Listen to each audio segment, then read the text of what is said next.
एक तस्वीर यहां पर पूरी जानकारी के साथ हम आप तक पहुंचा रहे हैं क्योंकि रूस यूक्रेन युद्ध को 2 महीने से भी ज्यादा का वक्त बीत चुका है। मारियोपोल से महातबाही की तस्वीरें भी सामने आई। मारियोपोल पर कब्जे को लेकर रूस के दावे को भले ही यूक्रेन नकार रहा है, लेकिन खबर है कि रूसी सेना ने चेचन लड़ाकों के साथ मिलकर मारियोपोल शहर पर कब्जा जमा लिया और इसके साथ ही उस अज़ोवस्ताल स्टील प्लांट पर भी एक बार हमला कर दिया गया जहां यूक्रेन के सैनिक छिपे हुए हैं।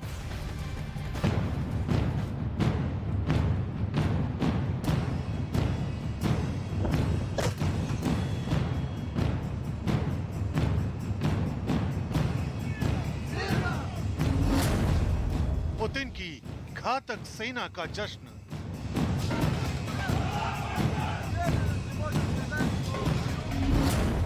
मारियोपोल पर कब्जे का जश्न।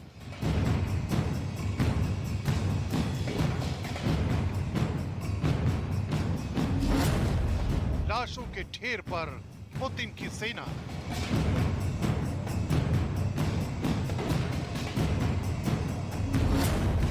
मारियोपोल में मौत वाली साजिश का आखिरी दांव।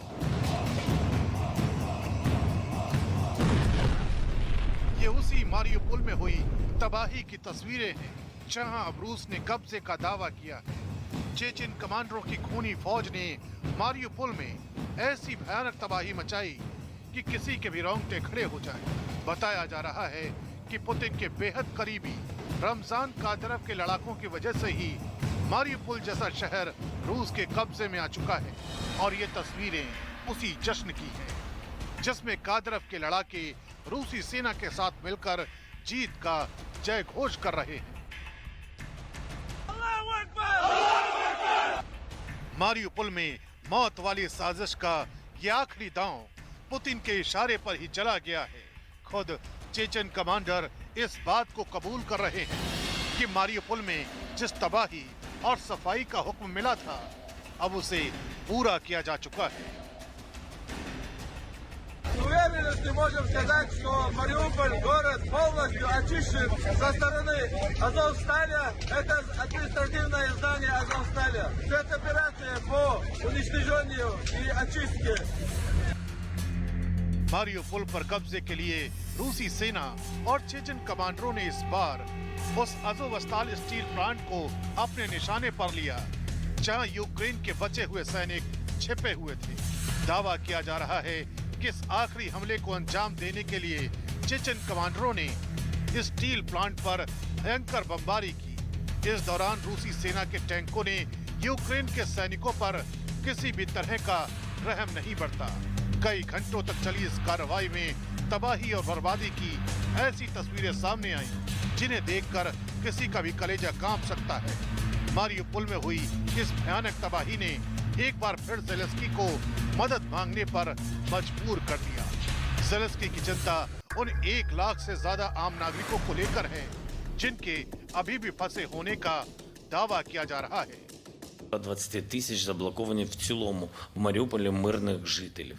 Щодо гуманітарних коридорів, які ведуть до вивезення цих людей, працюємо постійно і постійно хтось когось вдається вивезти. Останній час росіяни блокують цей процес. Була пропозиція обміну, хоча б обміну поранених людей на поранених.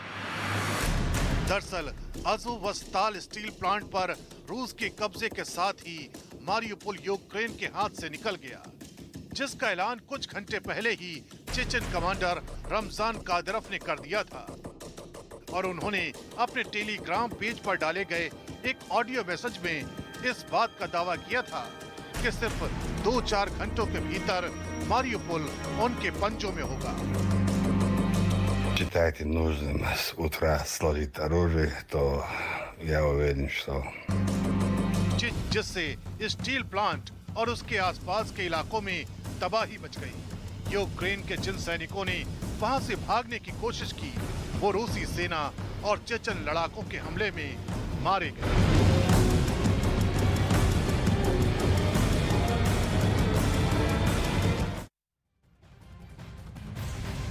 तो पिछले 2 महीने से यूक्रेन में रूसी सैनिकों के लगातार हमले जारी हैं। इन 2 महीने में यूक्रेन के कई शहर मलबे में तब्दील हो गए, खंडहर में तब्दील हो गए, जबकि रूसी हमले में सैकड़ों लोग अपनी जान तक गंवा चुके हैं। वहीं दावा है कि लाखों लोग बेघर हो चुके हैं, लाखों लोगों का पलायन सामने आया है, यूक्रेन छोड़कर दूसरे देशों में शरण लेने को मजबूर तक हो गए।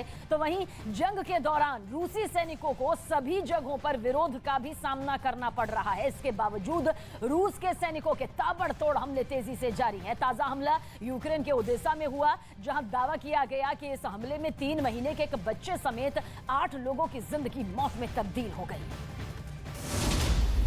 यूक्रेन के शहरों में बमों की बारिश।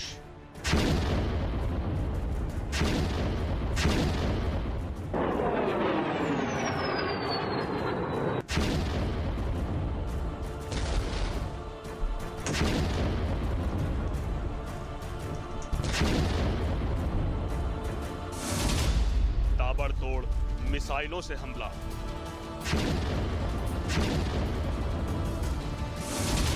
गरजते रूस के टैंक।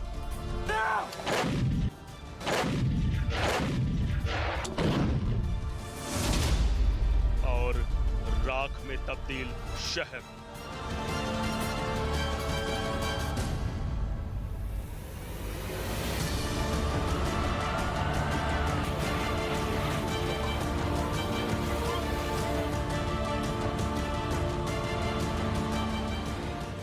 पिछले 2 महीनों से जारी जंग के बीच यूक्रेन ने कभी सपने में भी ऐसी बर्बादी के बारे में नहीं सोचा होगा। खार्किव हो या खेरसॉन, मारियोपोल हो या फिर ओडेसा, यूक्रेन के कई शहरों में रूसी फौज लगातार हमले कर रही है। मिसाइल हमलों से पूरा यूक्रेन दहल रहा है। खार्किव और खेरसॉन समेत यूक्रेन के कई शहरों को तबाह करने के बाद अब रूस के सैनिकों ने ओडेसा को अपना निशाना बनाया है। ओडेसा से रूस के हमले के बाद तबाही के मंजर की जो तस्वीरें सामने आई हैं, उन्हें देखकर लोगों की रूह कांप गई। रूसी मिसाइल हमलों से तबाही के इस मंजर के बीच घायल लोगों की तस्वीरें वहां की हालातों को बयां कर रही है। Як президент, я на щастя або на жаль, я не знаю, я розділяю біль кожного і кожної, хто втратив дітей своїх. यूक्रेन के अधिकारियों ने दावा किया है कि रूस के सैनिकों ने ओडेसा की एक बहुमंजिला इमारत को निशाना बनाया। रूसी फौज ने एक के बाद एक कई मिसाइलों से हमला किया। दावा किया गया कि इस हमले में बहुमंजिला इमारत के 4 फ्लोर पूरी तरह बर्बाद हो गए। हमले की जानकारी मिलते ही राहत और बचाव दल मौके पर पहुंचा और इमारत में फंसे लोगों को सुरक्षित निकालने का काम शुरू किया। राहत बचाव दल के कई लोग इमारत में लगी आग को बुझाने में जुट गए, जबकि दूसरे कर्मचारियों ने हमले में घायल लोगों को बाहर निकाला और उन्हें इलाज के लिए अस्पताल पहुंचाया। दावा किया गया कि रूस के सैनिकों ने बहुमंजिला इमारत पर क्रूज मिसाइलों से हमला किया। मिसाइल हमले में 8 लोगों की मौत हो गई। मरने वालों में 3 महीने का एक बच्चा भी शामिल है। हमले में करीब 20 लोग घायल हुए हैं। ऐसा नहीं है कि रूस ने इससे पहले ओडेसा पर हमला ना किया हो, लेकिन दावा किया गया कि रूसी सैनिकों ने पहली बार ओडेसा में किसी रिहायशी इमारत को निशाना बनाया। इस हमले के बाद यूक्रेन के राष्ट्रपति ज़ेलेंस्की ने रूस के राष्ट्रपति पुतिन की कड़ी निंदा की और दावा किया कि वो ऐसे हमलों से डरने वाले नहीं हैं। Боїться моя охорона, скажу вам відверто. І дуже боїться моя сім'я. Це щоб зовсім були відвертими ми. Що стосується продовжити тематику зустрічі з президентом Росії, тому я хочу зупинити війну і її закінчити. Є дипломатичний шлях, є шлях військовий.